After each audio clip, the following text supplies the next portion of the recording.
लेकिन इसी बीच एक बड़ी खबर आपको बता दें, लहूलुहान इजराइल ने हमास को जवाब दिया देने के लिए ऑपरेशन इंतकाम ऑन कर दिया है। लेकिन रूस और यूक्रेन की जंग के साइड इफेक्ट्स झेल रही दुनिया को एक अलग किस्म का डर दिखाई दे रहा है, क्योंकि मिडिल ईस्ट में खुला ये नया वॉर फ्रंट कब पूरी दुनिया को झुलसाने वाली जंग में तब्दील हो जाए कोई नहीं कह सकता। और इस आशंका के बीच एक बड़ी खबर यह भी आ रही है कि हमास इजराइल जंग जो है, ईरान के समर्थन से हमास ने यह हमला किया। मीडिया रिपोर्ट्स के हवाले से बड़ा खुलासा, हमास प्रवक्ता ने ईरान के समर्थन की बात कबूल भी ली है। तो यहां पर ईरान ने बैकअप दिया था, बैक किया था, समर्थन दिया था, जिसके बाद ये हमला किया गया। आशीष हमारे साथ जुड़े हैं, उससे और जानकारी लेंगे। आशीष, ईरान ने यहां पर बैकअप किया था, समर्थन दिया था, जिसके बाद ये हमला किया गया और अब हमास के जो प्रवक्ता है वो इस समर्थन की बात को कबूलते हुए भी नजर आ रहे हैं। जी हाँ, बिल्कुल। एक दिन पहले ही कल ही ईरान की तरफ से टॉप ऑर्डर ने इस बात को कबूल किया था और ये बयान जारी करके कहा था कि वो पूरी तरह से पैलेस्टाइन के इस जंग को सपोर्ट करते हैं जो हमला हमास की तरफ से इजराइल पे किया गया है। और अब ये बड़ी खबर आ रही है कि बाकायदा उन्होंने इस बात को स्वीकार कर लिया है कि उन्होंने हमास का समर्थन किया था और उनको बैकअप दिया था। बैकअप का अर्थ क्या होता है कि उनको आर्म्स सप्लाई किया गया था, उनको पूरा सपोर्ट दिया गया था लॉजिस्टिकल कि वो इजराइल पर इतना बड़ा हमला कर ले। और कहीं ना कहीं मुझे लगता है कि इंटेलिजेंस सपोर्ट भी दिया गया था। इसलिए आप देखिए पूरी दुनिया भर में ये सवाल उठ रहे हैं कि इजराइल जैसा देश जिसके बारे में कहा जाता था कि परिंदा भी उसको भेद नहीं सकता, उसको हमास ने इतना सक्सेसफुली कैसे भेद दिया। 60 के करीब टेररिस्ट अंदर पहुंच गए। तो ये निश्चित तौर पर चिंता की बात है। और अगर ईरान डायरेक्टली इन्वॉल्व है तो आप ये मान के चलें कि ये जो जंग है ये और भी ज़्यादा एस्केलेट हो जाएगी।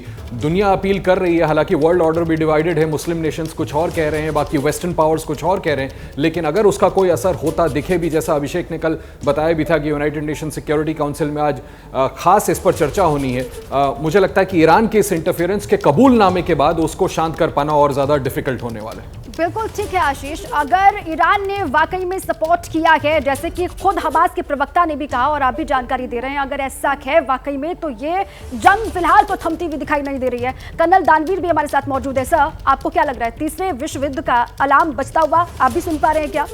देखिए, ये बहुत ही पेचीदा मसला है, 100 साल से चल रहा है। और अब हाल में ये जो हमास ने एक्टिविटी करी है, टेररिस्ट एक्टिविटी, और जिस तरीके से ईरान ने सार्वजनिक तौर पे ये कबूला है कि हमने सपोर्ट किया है। इनफैक्ट उनके पार्लियामेंट में कल जश्न भी मनाया गया, ईरान की सड़कों पर शरबत भी बांटा गया हमास की एक्टिविटीज़ के सपोर्ट में। तो इससे ईरान बीच में आता है और इससे आप देखिएगा अगर ये और इसी तरीके से चलेगा तो अरब वर्ल्ड के अंदर जो डिवाइड है, that is Shia Sunni divide, वो भी सामने आएगा।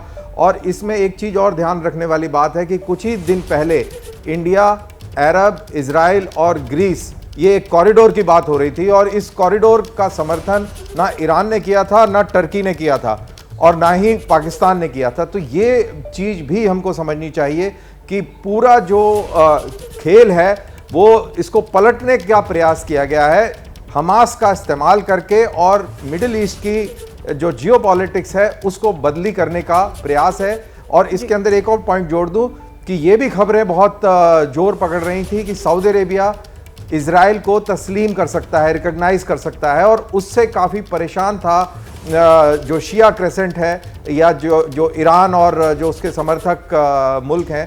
तो वो भी कहीं ना कहीं प्ले किया है इस पूरे खेल में।